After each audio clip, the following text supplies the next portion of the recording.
ప్రేమ పొరుగువానికి కీడు చేయదు. ప్రేమ పొరుగువానికి కీడు చేయదు. గనుక ప్రేమ కలిగి గనుక ప్రేమ కలిగినుట ధర్మశాస్త్రము నెరవేర్చుటయే. ఒకరినొకడు ప్రేమించుట విషయంలో తప్ప మరేమియు ఎవనికి అచ్చి ఉండవద్దు.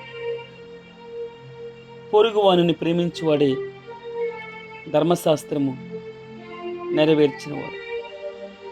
ఎలాగనగా వ్యభిచరింపవద్దు, నరహత్య చేయవద్దు, దొంగిలవద్దు, ఆశింపవద్దు అనునవియు మరి ఏ ఆజ్ఞ అయినా ఉన్న ఎడల అదియు నిన్ను వలె నీ పొరుగువాని ప్రేమింపవలెను అను వాక్యములో సంక్షేపముగా ఇమిడి ఉన్నవి.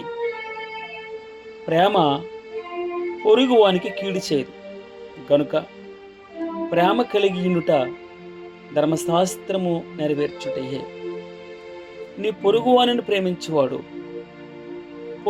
ప్రేమించిన వాడు ధర్మశాస్త్రములో ఉన్న ఆజ్ఞలన్నిటినీ పాటిస్తున్నాడని అర్థం. అనగా ప్రేమ పొరుగువానికి కీడు చేయదు, మేలే చేస్తుంది.